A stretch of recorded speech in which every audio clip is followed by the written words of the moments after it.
Douglas Lane, and today we're going to be talking about, and Ben, mute yourself, will you? Oh, yes. We're going to be talking about Capital, Volume 1, No. And who's playing the video? Maybe it's me. Oh, yeah, here we go. This is my problem.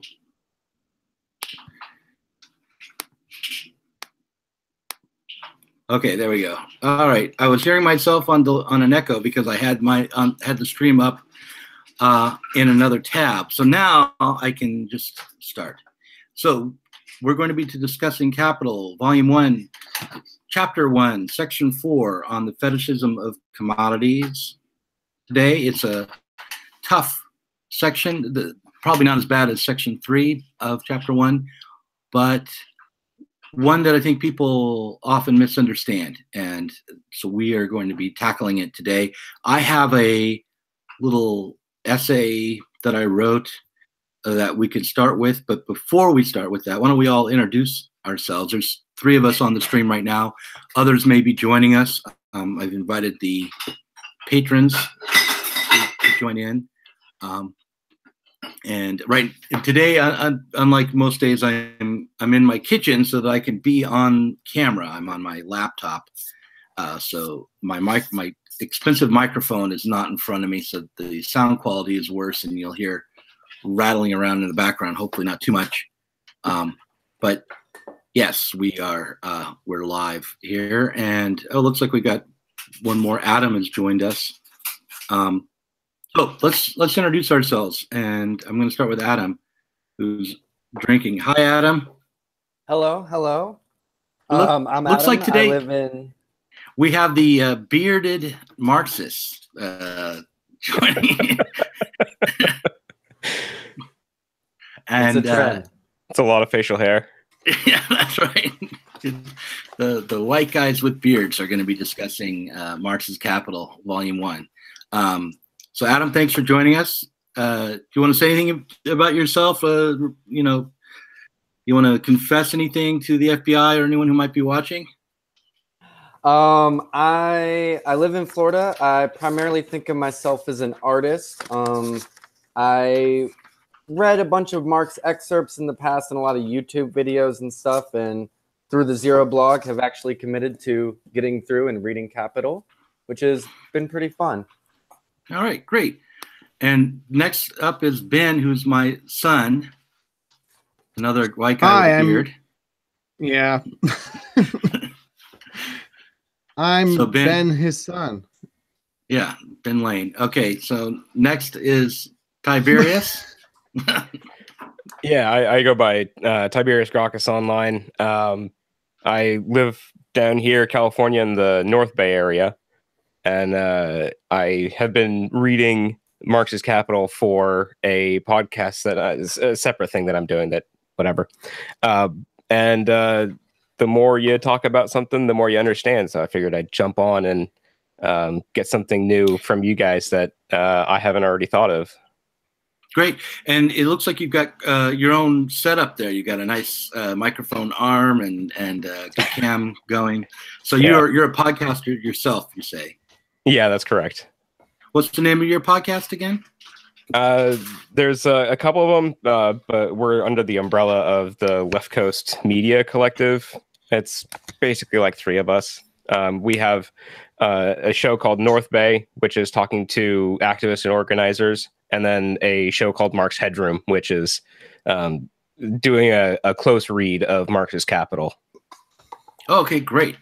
So if people, after they watch this stream, want to dive in a little deeper, along with reading the text, which they ought to do, they can also go and listen to your podcast. And you should share a link with me so I can put that in the description of this after it's done.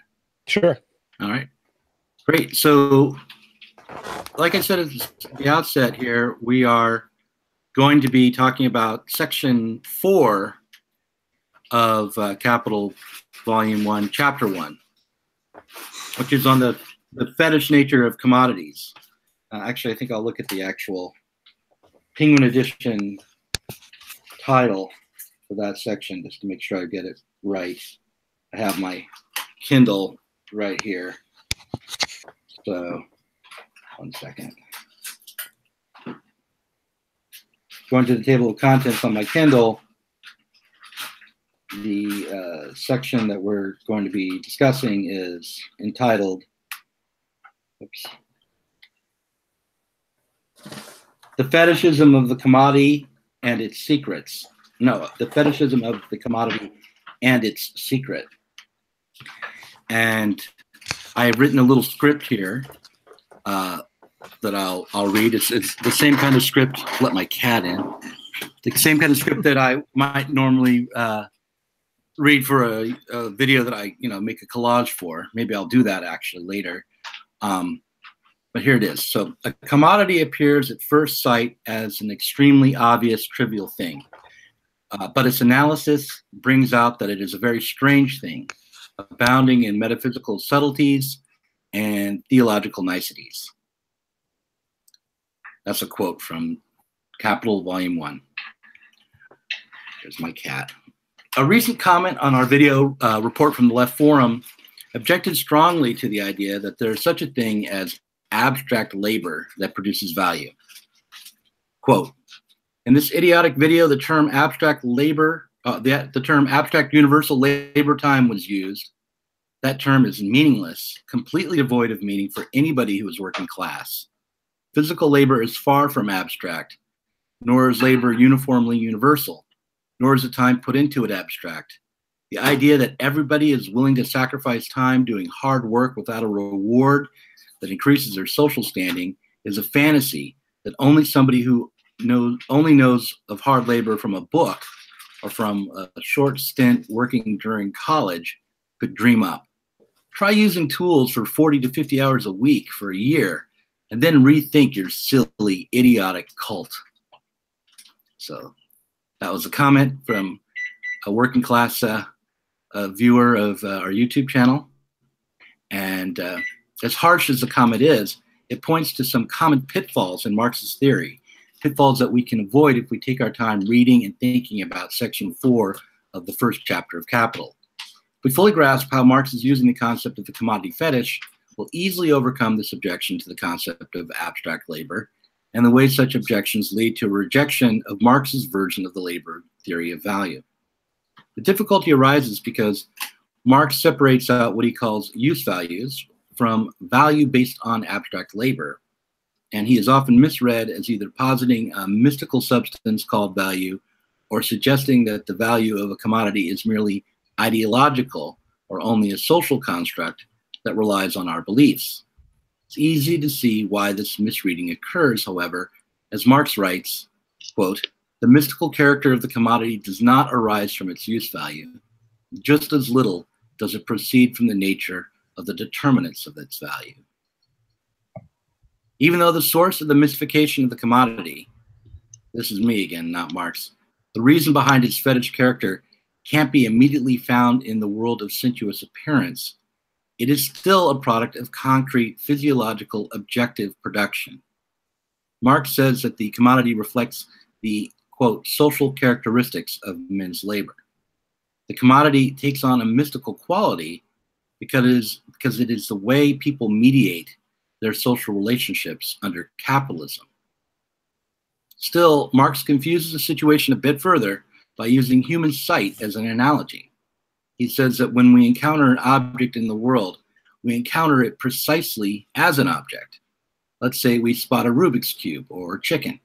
When we see these things, we perceive them as out there, beyond us, and don't immediately take into account how these objects are mediated by the lenses in our eyes, our optic nerves, our cerebral cortex, and so on.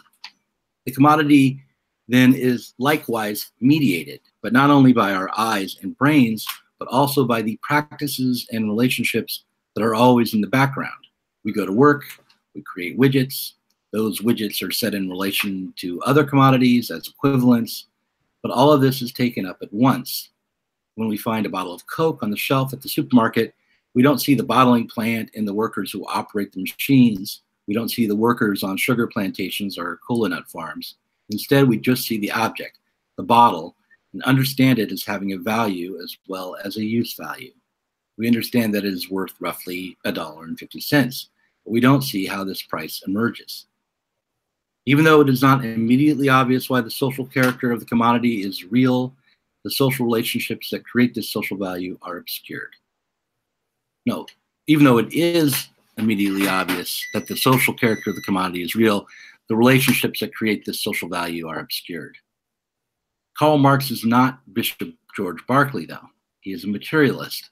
That is, he does not take the world as being merely made up of our perceptions, but believes that when we spot a chicken, she is both really out there beyond us as an object in the world and mediated by our optic nerves and brains.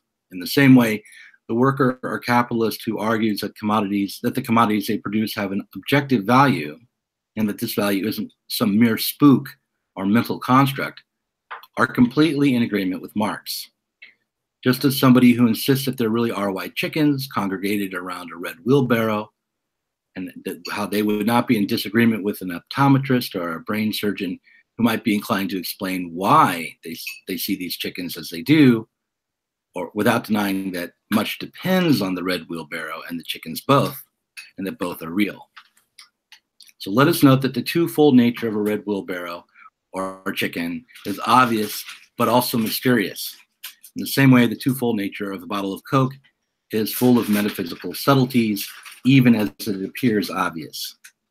To return to the commentator on our left forum video, it should be easy to see now that positing abstract labor as a social reality does not require us to ignore or minimize the significance of the real and useful work that a man or woman on an assembly line does in order to make sure that commodities continue to spill forth at a regular and profitable rate.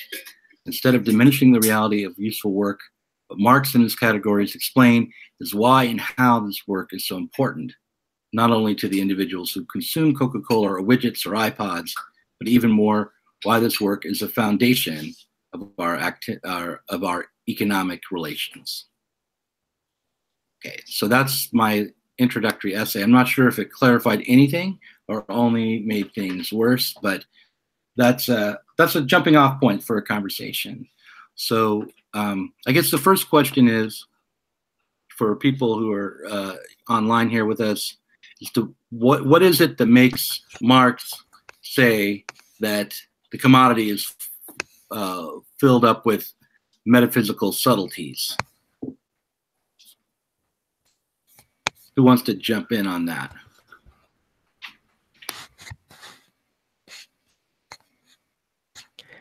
I guess I'll go ahead. So I think what he's really talking about here is this this notion that there is the existence of a commodity outside of its physical reality has an actual impact upon reality through the way that humans interact with it.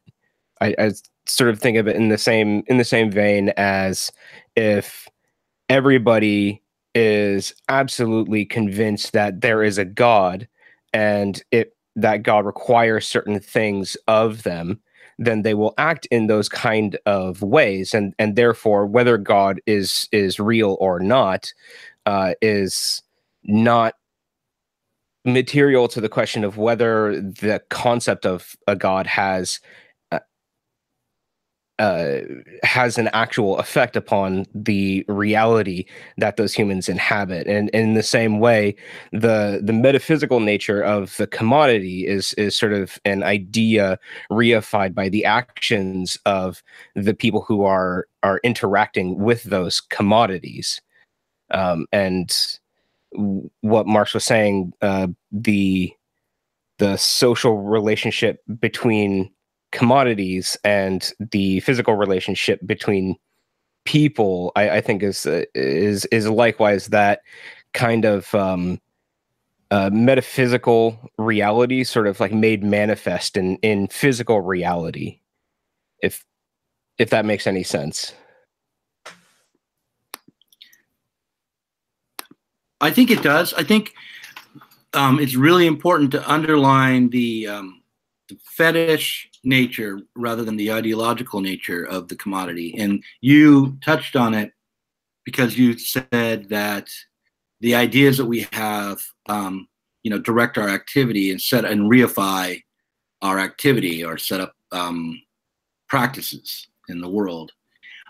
What's interesting, though, in this section is that the idea of a universal abstract labor isn't what actually to set up the practices of exchange, say in the market or commodity production, but rather it was the activity of producing commodities and for exchange in the market that then unconsciously created the value that we don't even recognize as human labor abstracted, that we can only recognize that through contemplation and research and study, but that nonetheless is active in the world without our ideological comprehension of the value.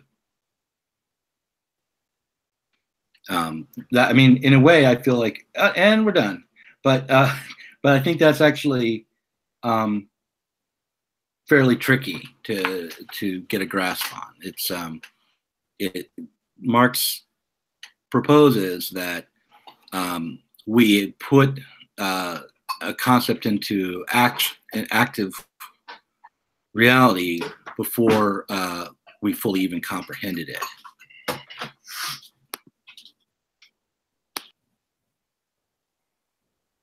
So who wants to jump in now? I do. Other than my son who just woke up. I would like to read my notes that I wrote down. All right, Adam, go for it.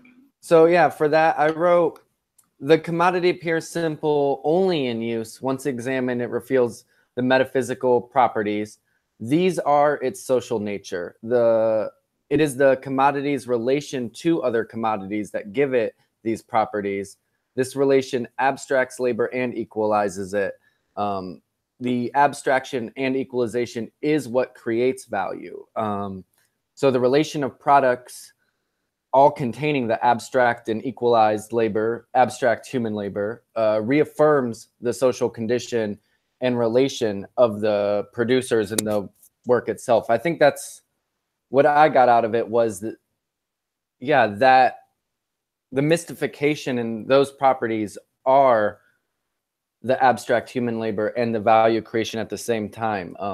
I could picture it almost, which I saw that in what Thaddeus was saying, I think at the beginning too, that the actions in the world creating the social relation being the action, and then that creating the value because the actions of exchange abstracting labor. Yeah. That's I think that's it. Yeah. So one way to think of this is I kind of tend to fall back on this analogy of like a game rather than economic social relation. So I imagine that you might invent a game where you kick a ball between two trees, say, or between two posts, and you start keeping track of how many times each team or each person, say it's two people playing, manages to kick the ball between the two posts. And you may not even, before that time, have a concept of a score. But by starting to keep track of the ball being kicked between the two posts, you are bringing forth this idea of a score, and keeping score is maybe what's driving you to continue kicking that ball back and forth. It's in that case, it's going to become pretty immediately apparent that you're keeping track and that there's a score developing. But you may not have developed, an understanding of all the rules, and more rules might emerge as you continue to play this game. And I think that's kind of what's happening when we set up the commodity production in society, is that this value of that's determined by the amount of human labor that it takes to create a commodity, that value emerges through the production of commodities for exchange. Jim or anyone else? Ben, call him my son. Yeah, okay. All right. Marx says, as a general rule, articles of utility become commodities only because they are products of the labor of private individuals or groups of individuals carrying on their work independently of each other. So, and then he goes on to describe how they how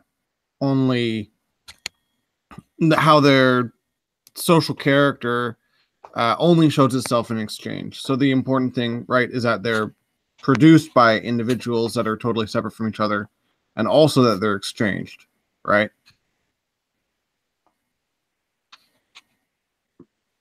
Say that again. So it seems here he's saying that they become commodities both because they're produced by these individuals independently of each other, and then their social character only expresses itself once they're exchanged, right? Right. So I think that's right. So I mean, like, the problem here is if you try to start thinking about this historically rather than just sort of as a just so story, right? I mean, if you try to think about, well, how did commodity production actually emerge in the world, and when did it start?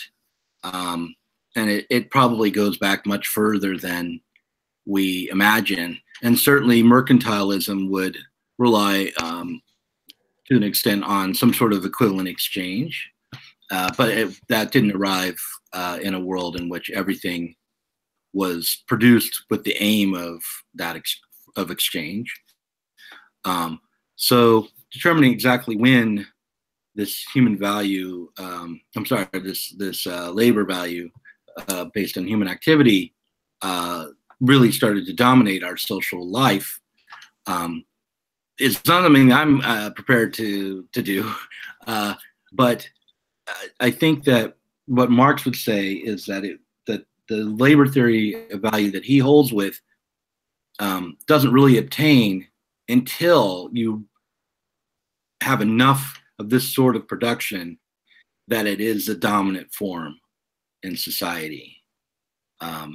It's not that the value that sets up an equivalent exchange might not have been in the background before, but it's just it hasn't fully come into existence until all the or most of the production in a society is aimed at exchange. Until you have the development of the working class, which is a group of people who aren't surviving on their own labor through subsistence farming, don't have any claim to land of any sort, but just only have their labor power to sell in order to survive, and therefore have to go into this realm of production for exchange in order to, make their daily bread.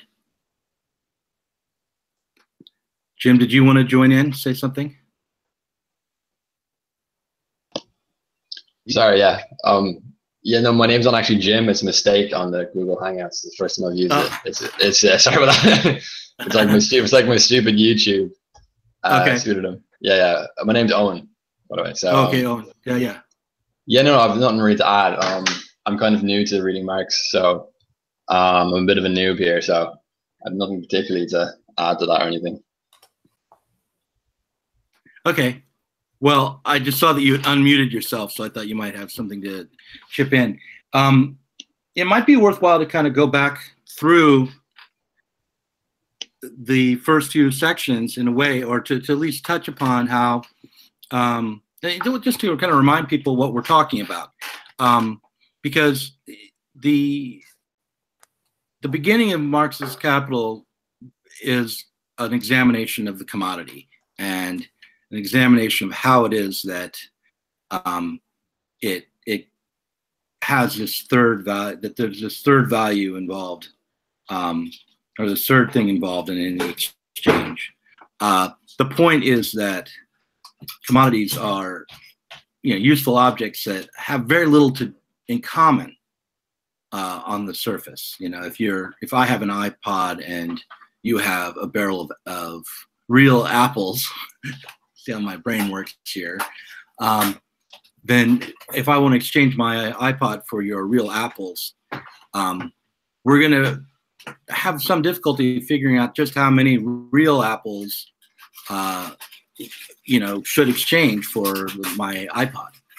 And it was in the search for discovering what would allow for an exchange of equivalents on the market between actually linen and coats that set up that Marx used to find this value that was based on human labor rather than on any of the qualities in the commodities themselves. And so the fetishism of the commodity is that Marx is talking about in this section is really about how that value dominates society and also obscures itself. How the commodity can hold and be determined by human labor time without that being obvious. It doesn't have its value literally stamped on its surface. It doesn't refer to the amount of human labor directly, but that is in the background.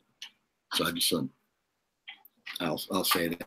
I'm a little distracted here because people are running back and forth around me, but I'll let someone else jump in. Well, and I think that the part of the way that Marx explains why that happens is that as you start to get a generalized production for exchange upon the marketplace, you start to strip out the sort of like direct human relationships in between people. Speaking anthropologically, throughout most of human history, things were produced based upon the needs of human beings. And so in order to know what needs to be produced, what you need to make and what you would like others to make for you, you have to have kind of like direct social relations in order for that to work. However, when you're exchanging upon a marketplace, you have this you have some kind of abstract notion of, I'm going to go here, I'm going to get a thing, and then I have a thing, and then the what somebody else has is far more important than who they are or strictly what they can do. So what you are there to do is to sort of barter and exchange objects. You're not so much entering into an ongoing or building an ongoing relationship with other human beings. You are taking an object to be put in relationship to other objects. And so in that way, that stripping out of the human relationship in between people and putting an object in between there is I think how Marx is kind of explaining why we start to see this metaphysical reality arising within the nature of a commodity in a way that a table that you produce for yourself for your own use doesn't have this kind of a life outside of its mere physical presence. Yeah, that's right. Because I mean, and I think he talks about in this chapter about, or in this section, about examples where that value doesn't obtain. Does he? I want you to say that he mentions Crusoe on his island in this section, and that even though Crusoe might record how much time it takes for him to collect coconuts on his island. That time doesn't really determine the value of his coconuts. You know, the use value is really what's at stake for Caruso, who's going to be consuming those coconuts himself, or sharing them with his manservant. So yeah, mute yourself if your dog's barking. So yeah, so I mean, maybe we could talk a little less formally now, because I feel like this concept is one that a lot of people trip up on, and my difficulty in this conversation right now is getting to what's difficult about it, because we've kind of explained, we're sort of in agreement about why this value emerges, why it has a sort of metaphysical quality or an unconscious quality, and we are sort of seeming to understand what's going on when we talk about the fetish nature of the commodity, but yet it's still, for a lot of people, difficult, and it has caused a lot of controversy just in the history of Marxism. So I want to throw it open just to people to say, like, what do you think typical misreadings are? Why is this concept more difficult than we might make it seem in this moment, or like we're pretending it seems in this moment? Because I still think there's something difficult here, because it seems backwards, for instance, for an idea to set up the terms of our relationships without anyone holding that idea directly. It seems counterintuitive for a notion to emerge without being expressed first or being worked out in any individual's consciousness. I mean, no one sat down and planned for a society to be based on human labor, but that seems to have been what's happened. And there's something sort of mysterious about that process, and not so simple. So anyone can jump in here, but I like, for Tiberius, when you're reading Capital, was this a section that the people you're working with or you're reading this with stumbled over? And what were some of the common problems that people ran into? I don't know that we necessarily stumbled over it so much as, well, I guess you would call it stumbling over it, but there's I think a difficulty in trying to, as you say, understand how a concept could arise unconsciously, sort of simultaneously, within a massive society. And I think that one of the ways that I kind of understand how that is that in this process of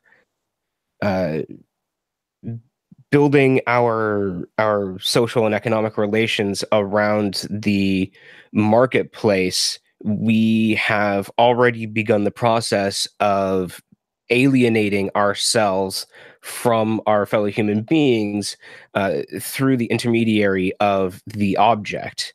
And so from that alienation, we start to see more of the individual as a being separated from other things. And so if you want to explain how something arises in a whole of society, you have to explain how an idea can consciously bubble up within a person and then get spread around through other people.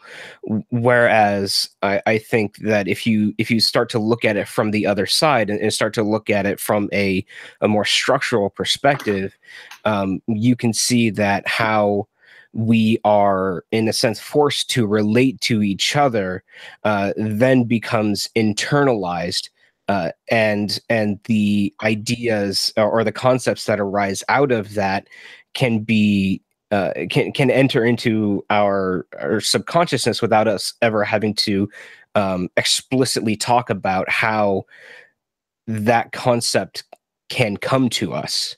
And so I think that like a lot of what Marx is talking about, when a bourgeois theorist or economist is talking about these things, they're coming at it from exactly the opposite perspective. They're starting at the end and assuming from the conditions at the end how the beginning must have looked like. Whereas when you start to take it from a structural perspective and then take that back down to the individual, I think you have a much broader, more accurate view of what is actually going on, because we still, like, the fact that our relations are mediated between objects doesn't mean that we don't have relationships in society that meaningfully impact the way that we act and therefore the way that we think. So you can't just say that people are these atomistic individuals and then sort of bubble up to the whole of society after that. You have to look at them sort of dialectically, that the individual and the society relate to each other. There's a section here in Capital where he talks about just what you were talking about a moment ago, about how a bourgeois economist starts at the end. He says, reflections on the forms of human life, hence also scientific analysis of those forms, takes a course directly opposite to their real development.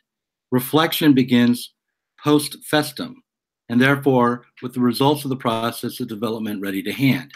The forms which stamp products as commodities, and which are therefore the preliminary requirements for the circulation of commodities, already possess the fixed quality of natural forms of social life before man seeks to give an account, not of their historical character, for in their eyes they are immutable, but of their content and meaning. Consequently, it was solely the analysis of the prices of commodities which led to the determination of the magnitude of its values, and solely the common expression of all commodities in money which led to the establishment of their character as values. It is, however, precisely this finished form of the world of commodities, the money form, which conceals the social character of private labor and the social relations between the individual workers by making those relations appear as relations between material objects instead of revealing them plainly.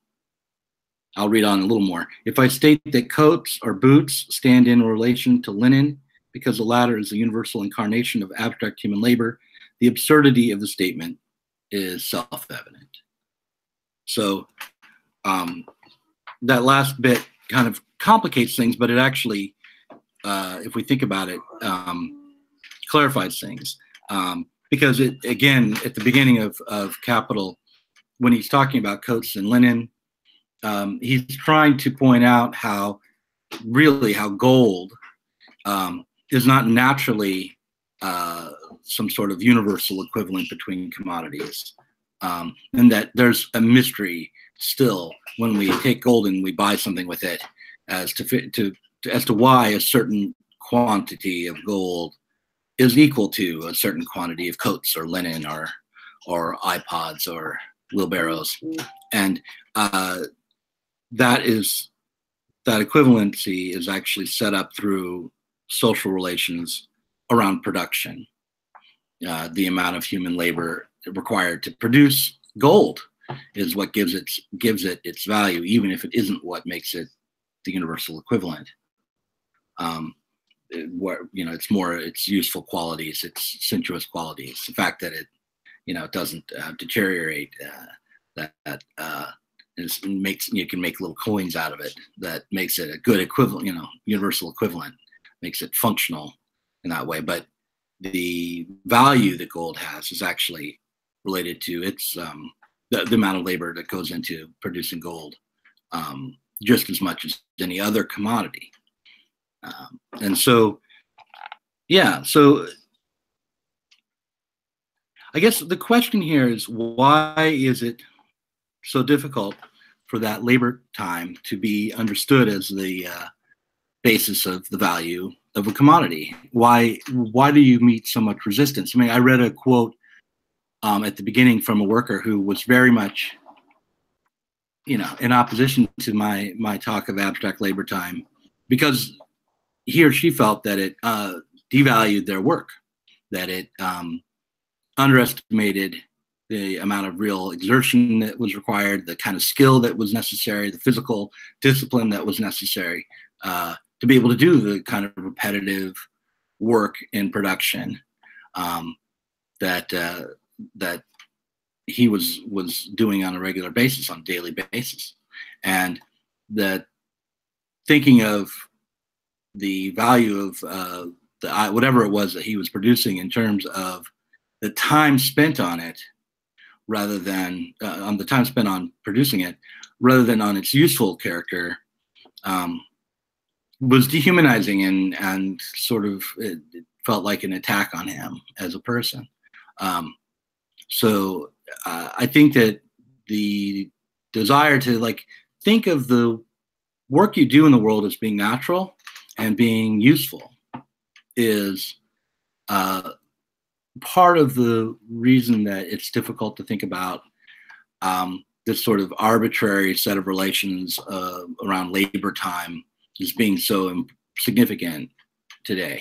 We want to believe that we're engaging in useful activity that is sort of naturally arising, and that that obviously it has a purpose, and that that we're doing some good in the world when we go to the factory. But that shuts down the possibility of doing good in the world in a different way, along a different set of lines, a different set of social relations. All right, so does anyone else encounter resistance to Marx's labor theory of value when you try to explain it to people?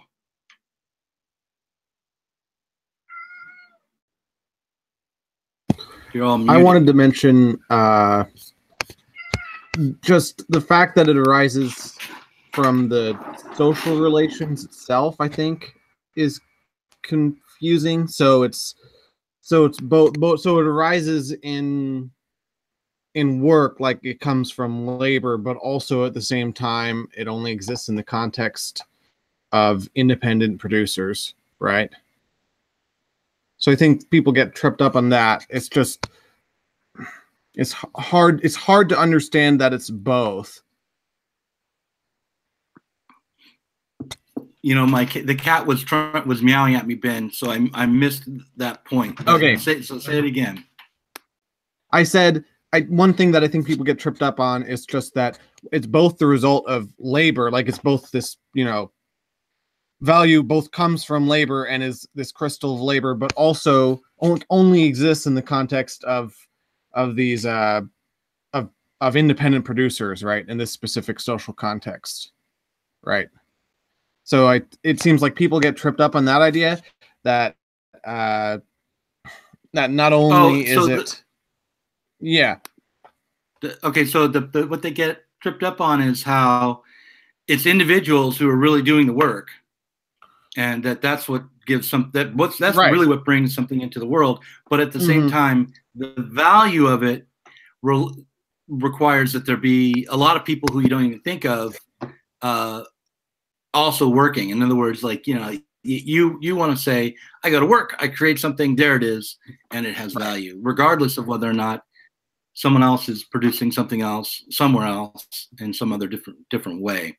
That thinking about things in their totality, rather than just piece by piece individually, is difficult. We basically isolate our activities and think of them as maybe happening in a vacuum. Right, but they don't happen on the island on Crusoe's. Right, we're not on Crusoe's island. So that's tricky to try to think of yourself as enmeshed in a set of social relations inside of society which has rules and which must be operating in order for your own individual activity to make sense. But it's easy, though, if you think about it like this. Let's say I'm producing apples. I have a little apple orchard. Right. I pick the apple, and I could eat it, and then it would have a use value for me. But if I need to invest in equipment or invest in labor to pick the apples, and I don't know, seeds to expand the number of trees on my orchard, or to maintain the land, or a variety of other. Since I don't grow apples for a living, I don't know all the things that I would have to invest in. But if I need money to continue my activity, it's clear that I'll need to have someone to sell the apples to, and I'll need a market to do that. I'll probably need roads in order to get my apples to the market.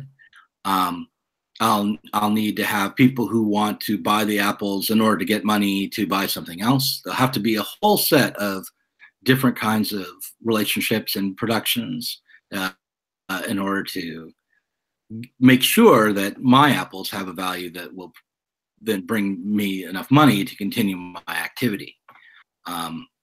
Which makes it really different than subsistence farming, because with subsistence farming, is that apple has a direct useful value for me. I can make a pie with it.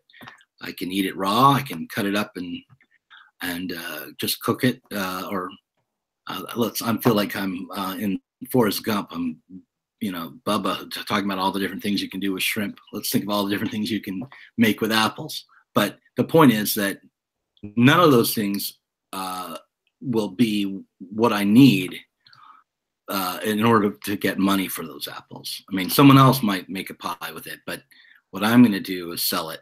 And that exchange relation requires that other people are producing commodities that they don't want to use themselves, but also want to exchange for money. I mean, and that's pretty simple.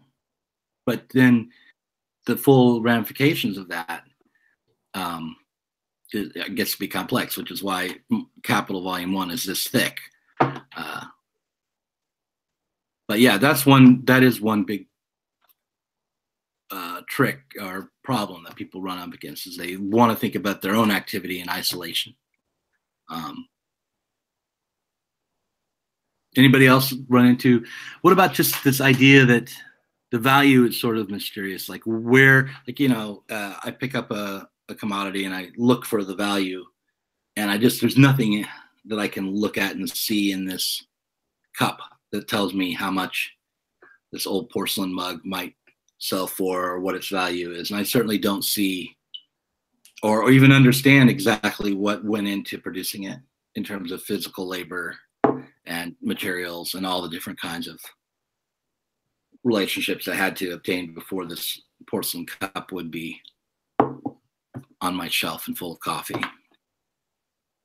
Do you hear people? I remember when I first read the book, worrying about how value might be some sort of spiritual substance. And especially like in context of having read the phenomenology, where the phenomenology of spirit, this notion of the spirit as the idea that directs human activity and human history. So that difference between like a Hegelian spirit and a Marxist value, or a Marxist spirit, if you want to say that, is a tricky one, because it has to do with what's central in terms of determining our activity and how important ideas are to determining our activity. Well, I think that what you were saying, that the worker was saying that to speak of labor value in the way that Marx does, at least, it was dehumanizing to them. I don't actually disagree with that. I think the idea of abstract labor value is dehumanizing, but not because it to strip away the human nature from or the human from the relationship of production that exists, but it is describing a dehumanization that happens because of the way that we do our production. And I think like one of the biggest things that you touched on that people have the most pushback to is that what they see is a definite instance of labor being produced or being put into a definite product. Whereas once you actually start to take things to this anonymized marketplace and you start trading them and exchanging them, that falls away. Like Marx says, that value does not come stamped upon an object saying, this is how much labor time I have put into me. This is who was actually doing the labor. That doesn't exist in any meaningfully physical way. So the fact that what you're left with is just a sort of a generalized, societally agreed upon, this is about how much labor time, most people, the average person, is going to take to produce this item. And because I neither know nor care who or how long someone actually labored to produce this item, the thing that I'm going upon is this generalized societal conception of this is how much this is worth because this is about how much labor goes into it. And that does strip out the human. The human becomes a mere cog in a capitalist machine, if you will, that they become replaceable. That the only thing that sort of like matters about their participation is the fact that they just did participate.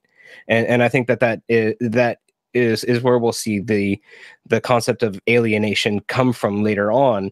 And I think that is the biggest part of the pushback, is that people don't want to think about themselves as being anonymous replaceable parts within a broader system that cares about them only for the fact that they are capable of producing labor. Right, and later in Capital, Marx will talk about how the kind of labor that workers are called upon to do becomes more and more dehumanized and more abstract itself. It's when the machine starts doing the thinking for you in production, where your humanity is stripped away even more in industrial production. So you have, rather than being an artisan where you've developed a set of skills where you're shaping, say, a block of wood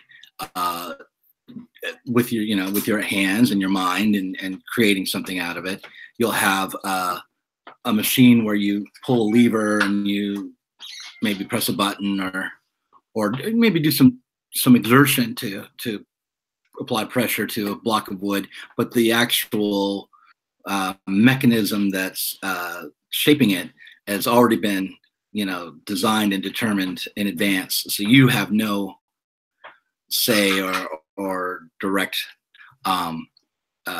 control over how that block of wood is going to be reformed. You're the mechanism that the machine is using to create the product. The machine is doing the thinking for you. And that's another thing that is dehumanizing about a lot of industrial work under capitalism. I mean, the description from the worker who left a comment on the video of his day he said, I don't think it was in the comment I read, but he said, try taking a 4-pound weight and banging it on a piece of metal once every 4 seconds for 8 hours. And then, and make sure that you keep the rhythm exactly right so that the people down the line from you will get the product they need so they can do their action exactly at the right moment. And you know, if you can't do that, then first of all, you're not in very good physical shape, which probably is true. But also, you know, you have no concept of what I do, and there was a sort of pride in this description, even though it was also a complaint, because it was, you know, repetitive, strenuous, sort of, I think, soul-sucking work. You know, that you can also see in like an old Lucille Ball comedy skit where, you know, the things are coming down the line and they do the same activity over and over again, and they're creating, I think, candies and ending up with more candies coming out than they can handle. And I mean, it's definitely kind of a mechanistic process as industrialization continues on. So that's another reason why workers might resist the full knowledge of what they're forced to participate in, because it is dehumanizing.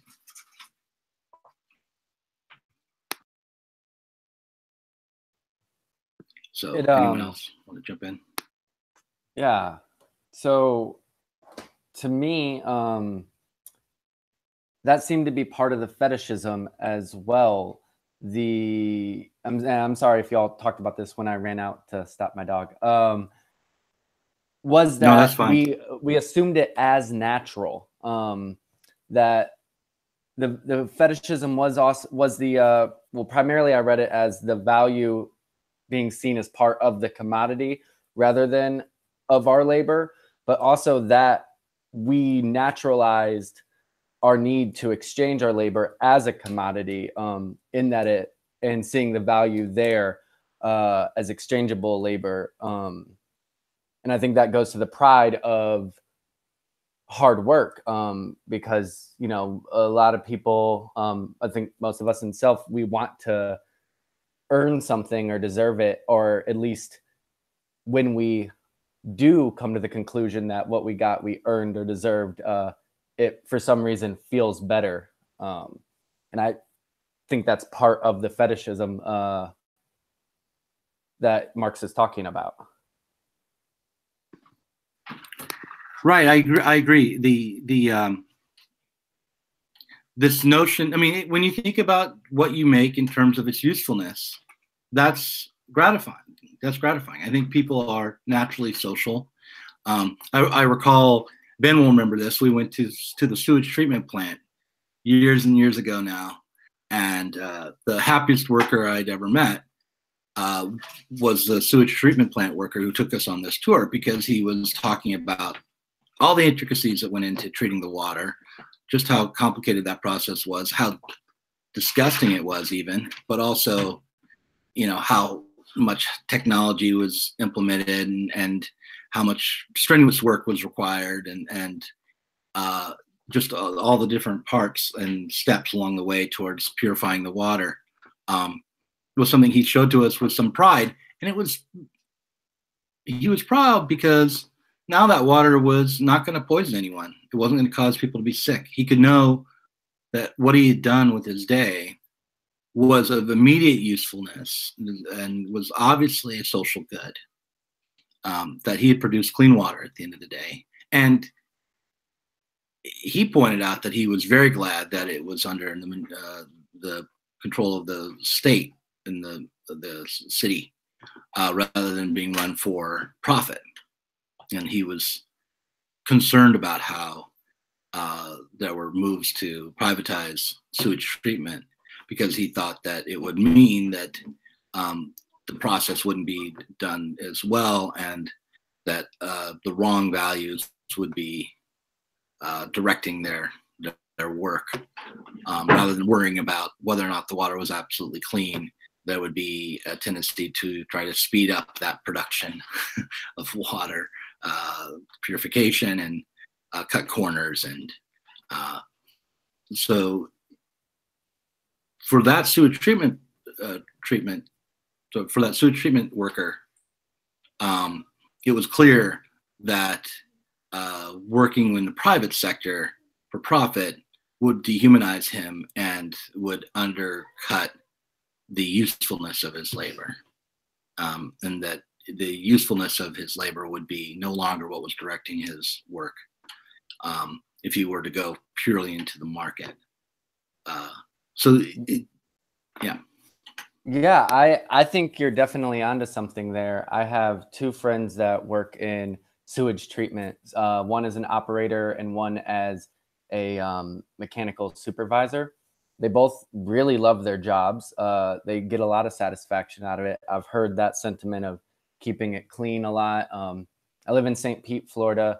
We've experienced rapid development over the past 10 years. We're in our hurricane season right now. We're flooding, streets flood daily, sometimes more than others. Sometimes it's really bad. We've had scandals where they've had to dump the sewage into the bay and things like that. But yesterday, one of them was telling me how good it was, how good of a job they were doing, and lamented and was scared about further privatization, saying that most of the time they have to dump something is because private companies that don't want to build the city standards, their reservoir tanks in the area, they will build them themselves. And then when they start to overflow, they have to get all of this permission from companies and corporations far away and the board members or whatever. And then they end up overflowing because they haven't done it in time. And these are people that in general wouldn't be advocating for government or state control of things, yet definitely see the value of it when it applies to their own work and to something they tie so greatly to public safety. Right. Okay. So yeah, I agree completely. And so what would my question would be, what was it that these faraway board of directors had to decide upon quickly in order to stop the overflow? Do you know?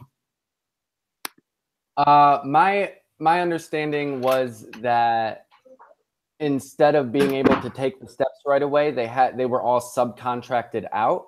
This is the way he explained it to me. So instead of the city just going in and fixing something or deciding if they're going to dump it here or there, where to direct it to, the companies, like let's say Dunkin' Donuts, has to call someone and figure out who was the original contractor, who has the contract now to maintain that. They see maybe it seems to be kind of pushed into inefficiency, but I think there's deeper than that because they're not building the specs as the beginning to keep that profit. Right. And so, I mean, the thing about this is that it's not as though the sewage treatment plants that we have now are operating outside of the realm of capitalism. And it's not as though that the kinds of activities that they are called upon to do aren't kind of determined by the way we produce goods. I mean, the amount of water and sluice water and polluted water that's out there, to some degree, it was a reflection of how we produce the world. But it is true that you can kind of push against the logic of capital through using the state and, you know, by taxing the surplus. You know, you can start to, I mean, I think this is why a lot of socialists maybe overvalue the state. It's because you can see how some other kinds of values dictate activity when you're talking about state funds being spent rather than capitalist investment directing our production. But I would say that the state is no ultimate solution for capitalism. But they're still paying a very low, you know, they're still looking for the cheapest to their standards. Right. And they're also relying on, you know, profitable production in order to have the funds and the tax base to set up activity. So see, we've been talking for about an hour. We might be wrapping up fairly soon, but does anyone else want to jump in with some comments here on and about why this sort of notion of abstract labor time and value is so difficult, and why the fetishism of commodities really works in capitalism, and even works on people who are trying to read Marx to some extent. It makes this section difficult, makes the notion of the fetishism of commodities difficult. Anyone else want to jump in on that?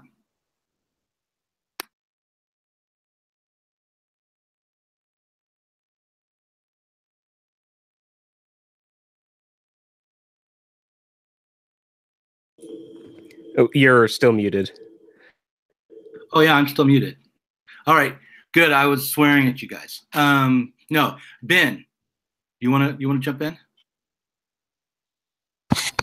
Sure. I like the very last paragraph where he says, "So far, no chemist has ever discovered exchange value either in a pearl or a diamond. The economic discoverers of this chemical element, who, by the by, lay special claim to critical acumen, find, however, that the use value of objects belongs to them independently of their material properties." So, just that, I think the core difficulty is really just that it when just looking at an object, it's just by being a chemist and examining some object, you will never find exchange value in it. You have to look at the the exchange value exists in the system where it is traded between independent producers. And I think maybe you can make that easier by going back to, I think, the last few sections where this kind of explained why that exchange necessitates this value. But it's just but yeah, I think that's the core difficulty, is that you can't find it by looking at the object itself. Yeah, and I do think, to go back to what I said before about this difference between like a Hegelian understanding of spirit and a Marxist understanding of value, I think there's a tendency to believe that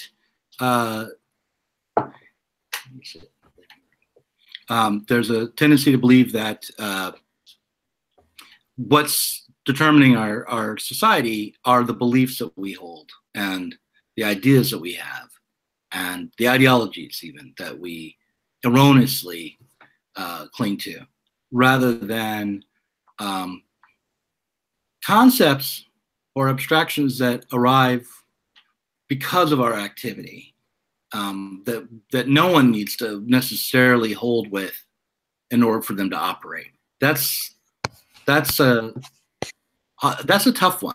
And I mean, even as I say it, I want to push against it, because that seemed like someone has to believe this or someone has to have this idea. But I think that what Marx is saying is that concepts like value can arrive and arise without anybody consciously thinking them up, and without anyone necessarily ever understanding them, that we can be directed by rules and notions that are only thought out through our activities and not ever reflected upon in society by anybody. No one has to believe in it at all. Like, you don't need no one has to believe in value for it to still exist and act in the world. Right. Like, you don't need any single person to actually believe in it. Mm-hmm. And that's why it's... And that's, I mean, that seems a little spooky, you know? Just in the way that evolution functioned, whether or not people knew of it, the system kept going. Yeah, but that example is that's not one we want to go with, because evolution was a supposedly, you know, that's a natural process based on our biology. Before human reflection, you know, intervened in history and created history, we have this process of natural selection. But maybe you're right, though, because what we're talking about are the kinds of we consciously dream up, and then their unintended consequences, which is the same kind of thing as a Darwinian natural selection. It's not as though You know, let's say a giraffe with a longer neck intends to get more leaves. Right. So it is a sort of this is what makes it materialist, is that it's this unintended consequence of our activity that brings forward this way of life. But it's still peculiar because it isn't natural. It's something that we can change, and that has changed. I mean, we were feudal or just basically living off of subsistence farming for thousands of years, and feudal for 1,000 years, and living off subsistence farming for longer than that. And then we changed our activity, and a new value arrived, and a new form of life came into being based on our activity, even though we weren't intending to create that. And I think one of the problems with the socialist project is that it almost, I mean, its aim is liberation, so it requires us to dream up what our activity is going to be like in order to create a new value intentionally, which perhaps hasn't happened before. Maybe this is why, you know, the revolution is going to be the end of the kind of history we know about, because it will be one in which human beings and their ideas are fully in charge of society. So to really stretch my metaphor from earlier, then it would be almost like the giraffe saying, "Hey, I do want a longer neck." Yeah. Right. Yeah. Right. Exactly. Which is like, you know, why maybe the transhumanists are secretly socialists, right? They want to put their hands on the mechanism that's controlling, you know, what the human form is going to look like. It's genetic modification. It's like a socialist. And now I hear like Alex Jones in the background frothing at the notion that the Marxists really are trying to destroy, you know, the human spirit, because we want to take charge of human evolution, and rather than leaving it to some natural force. We just want to put the human spirit in the driver's seat. Well, yeah, you can say that to him, and then he'd be all for that, right? You know, he's all for human spirit. Then he'd human spirit. Elongate our necks. He'd want what? I said he'd want us to elongate our necks like giraffes. Yeah. Oh, maybe he'd want us to buy the, you know, the product that would help us have longer necks. The male vitality pill. Right. Well, I kind of want to ask about when we're speaking of whether or not people believe it, are we talking about the conscious choice to believe it, or the unconscious belief that guides our actions? Because I think that at least at a subconscious level, people do believe it because they're using that belief to act in certain ways in accordance to what we would expect if, you know, socially necessary labor time was what generated value. I'm not sure that you can really not believe, like at a sort of a deeper level, not believe that is true and still be able to act upon it and expect your actions to have the effects that they would if that were true. But and the other thing is that I don't think that I think that it is that we have been many times in our history consciously changed the way we think about things, consciously changed how we value things in society. Like when you're looking at the migrants who became the Malagasy people, they in large part came from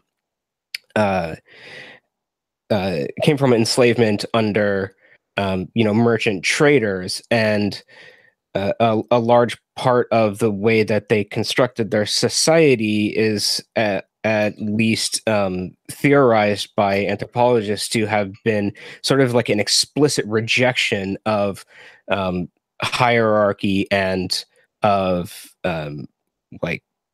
enforced labor, these kinds of things, and that they had explicitly chosen a different set of values, and the evolution of their culture and society sort of came from those values being put into actual practice. And I think that when we're looking at epochal change, I think a large part of it has come down to, in some part, the actual conscious reevaluation of society in response to perhaps material changes that came before it. But it's hard to say. Like, I'm not either a strict materialist or a strict idealist. I have a really difficult time sort of. I get the arguments on both sides, and I don't really. I haven't really come down on either yet. So. No, I see. This is really interesting, what you're bringing up, because again, we want to think that, and we may be not wrong to think that changing attitudes, changing political ideologies, changing forms of government, or the direct social relationships between people that are consciously held will change the way we operate in the world. And perhaps, perhaps capitalism is unique in so much as that the social relationships get more obscured under capitalism. I think that's one thing that Marx would say is true, is that under capitalism, what were more direct and obvious social relationships get mystified away and obscured through this process of commodity production and the abstraction of the relationships and the thingification of society, where rather than worrying about what your relationship is with someone maybe a member of your tribe or your kin or your feudal lord, you're worrying about how many Coca-Cola bottles you're obtaining in a day or producing in a day. And so so that relationship between people now is mediated by commodities. And so in previous times, you could more easily change your social relations without worrying about changing the way that you produce things as much. I'm not sure about that, but it seems to me like in the past, the mediating ideology which was more directly social, was usually had a religious character directly. Like, you gave your chief respect because your chief, you thought, sat in a certain relationship with God or the spirit realm or the ancestors. And so that's what justified the relationship, the hierarchical relationship, say, and the power that the chief might have to determine what's going to be grown, or who works what plot of land, or who gives up something that they produced for the tribe and who doesn't. But it was all immediately social. And now that's being handled by this system of commodity production instead. But I think even under a tribal system, those relations were still somewhat determined by the kind of requirements that the subsistence farming and tribal distribution required first, and then the religious ideology sort of arose to justify and explain those already existing relations. Ben?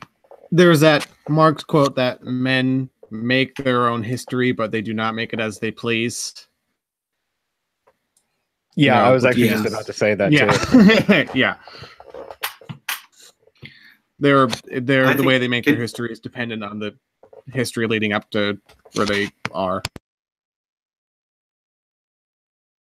So does that mean that the I mean, what does that mean exactly? That means that it's not only the history of their ideas that set them up, but also the history of the kinds of productive activity that exist. Yeah, I think that's basically it. Sneezed there, so I faded out for a second. But yeah, so it's tricky, right? I mean, it's tricky to figure out what's leading what, and to the extent that the ideas are setting up our productive activity, to the extent that our social relationships are determining our material activity, and to the extent to which our material activity is defining our social relationships is tricky. I mean, ultimately, I believe, and I think Marx believes, that our social relationships determine our material existence, and that we can modify our social relationships in order to change the kind of world that we find ourselves in. Not just the social world, but even the physical world.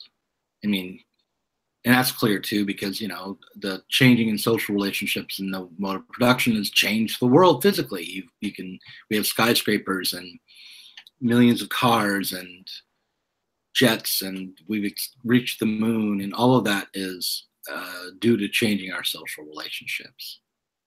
But then dialectically, those material effects then change our ideas about how we should interact with each other. So the question is, how do we intervene in order to consciously change our material conditions and relationships for the better, you know, rather than having these ideas and mystified social relationships dominate us?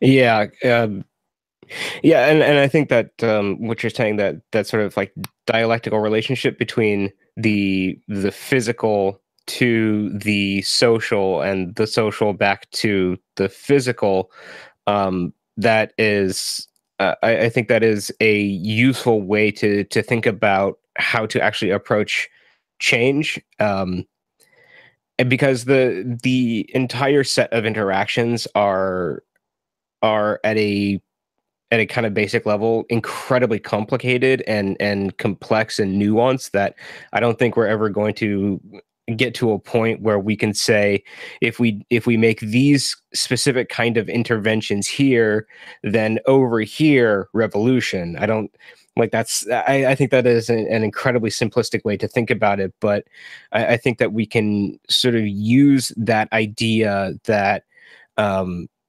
material and social relate to each other dialectically to say that, you know, as we are as we are going out into society and talking about the idea that things could be a different way, and at the same time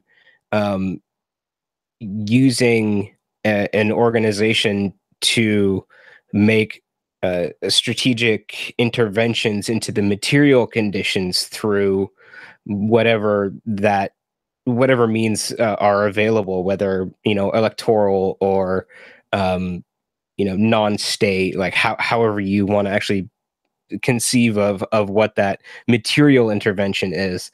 By doing both of those, I think that gives us the sort of greatest opportunity to actually be able to, if, you know, material and social conditions are amenable to it, actually making a kind of revolutionary change.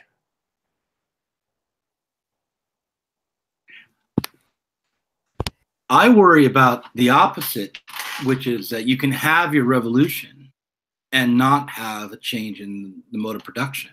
You can have your revolution politically and end up with something like what happened in, you know, the Soviet Union. You have state capitalism. So the question of what it means to have a revolution and what's required to fully transform society is still sort of an open one. But I agree with you have to have, it would have to be a political revolution. It would have to be an ideological revolution, but it would also have to be a material revolution and a change in our productive social relationships. And just what that change in our productive social relationships will look like, or what it will be that we do, is still not really fully worked out. I don't think Marx works it out. But I have my pet theory, which is we'll all play video games for a living. but we'll put that everybody will play folding at home. That's right. All right, so I think we should wrap it up. We've been talking for a little over an hour, and it seemed like it was a good conversation. It was a little hectic because I decided to do it in my kitchen rather than in my office, so lots of activity around me and got started a little late, but I think it was good. Does anyone want to jump in here at the end and add a few comments, or start up another thread or tangent of a conversation before we close off?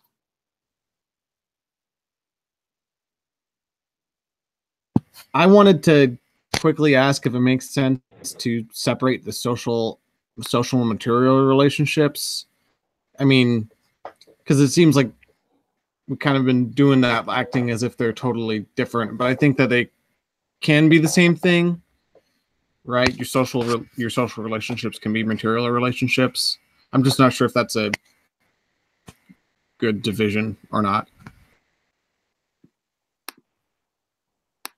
Right. I think that one of the things that I've been doing is, and maybe this is a mistake, is talking as though social relationships are the relationships that we consciously are aware of and that we directly experience and that we think of as being social. So like this relationship that we're having right now is a social relationship. We know what we're talking about. But under capitalism, those relationships are obscured.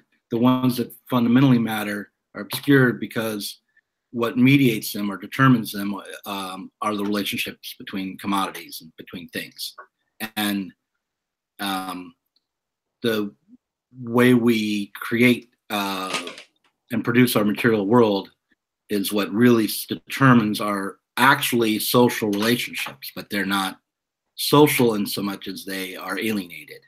So like the word social moves around. I mean, it's a social relationship even when it's alienated, but a fully realized social relationship would be one in which people are aware of what they're doing, and are.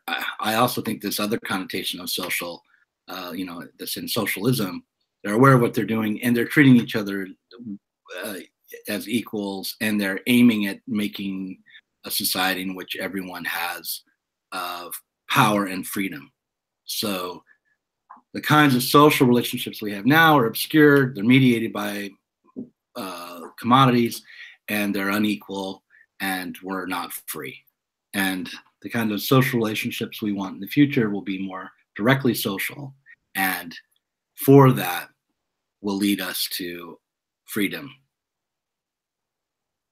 That's what we're selling here at the Marxist, reading group. Anyway, freedom. Well, I think you can actually, in a certain kind of sense, speak of them as not as separate things, but as separate components within a larger whole. You can't have a social relationship that doesn't have a physicality to it. There must be some sort of physical intermediary through which we actually channel our social relationships, but we can understand that unity of physical and social by, in a sense, sort of teasing apart the more sort of metaphysical and social aspects and the physical aspects to get an understanding of the componentry that goes into the whole physical and social combination. Marx in this section here speaks of when we understand the when a chemist determines the molecular components of air, that doesn't then mysteriously bust apart the air itself. It is those component gases are still there interacting with each other in this unity that we call air, but now we have a way to go down into the component pieces that make up that air and understand that a little bit more, and perhaps through understanding of the component pieces we can understand the relationship between them that determines how that air acts.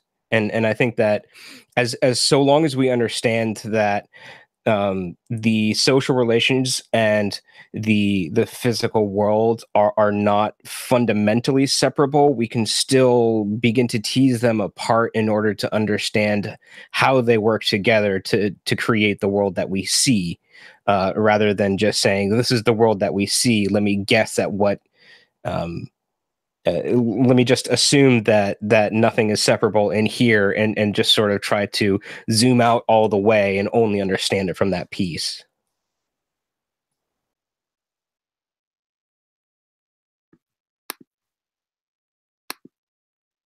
Well, I think that we're getting into some deep waters, actually, when we're getting into some actual real metaphysical questions, maybe, about the relationship between our understanding and the world. And I think that what you're talking about, it seems to me, if I understood you correctly, what you're talking about now is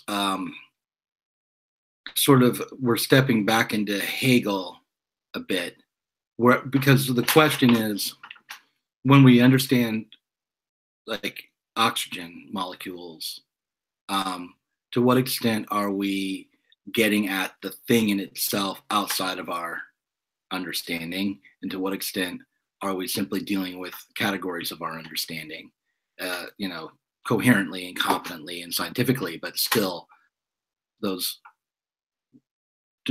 categories that are determined by human consciousness.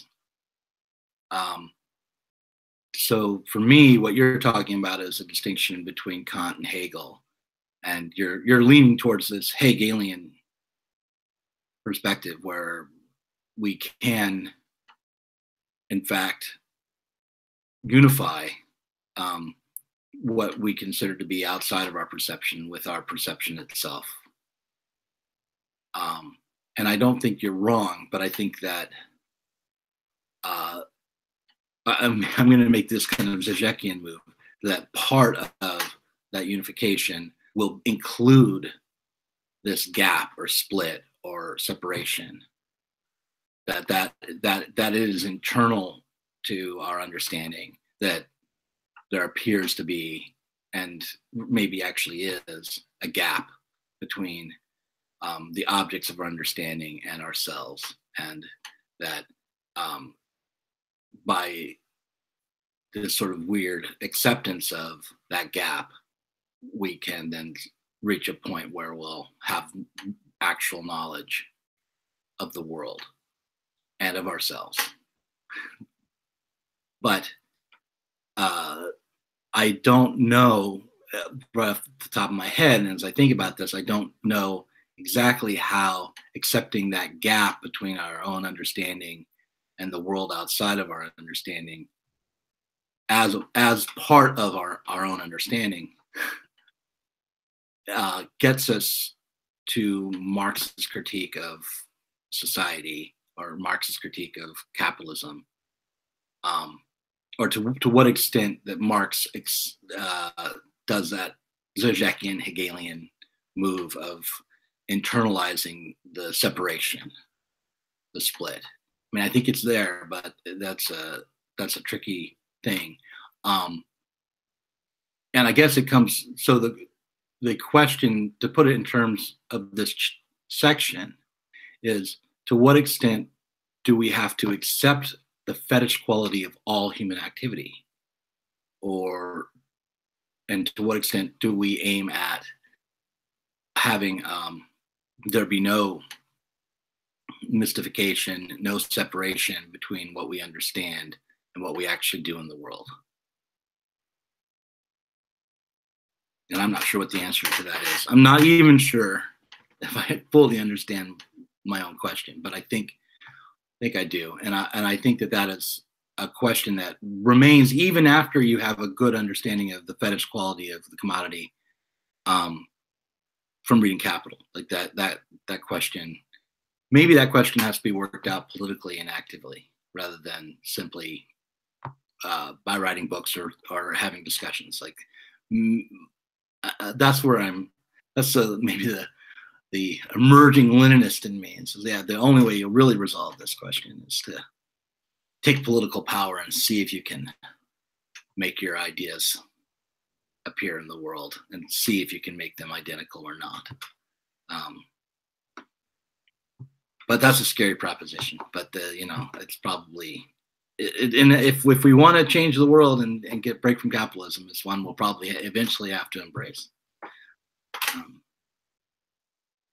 So anybody else want to jump in, and anyone want to lay me on the couch and offer an interpretation of what I just said? No. Yeah, I'm pretty well spent. So Okay. I think we're at the point where if I try to speak about these things anymore, once we start getting into Hegel, I'm already way over my head. So Right. Well, me too. But I feel like I understand him. But the next book that I want to do after Capital is going to be The Science of Logic, which is probably backwards. You probably should do Science of Logic first. But in any case, that's my next project probably.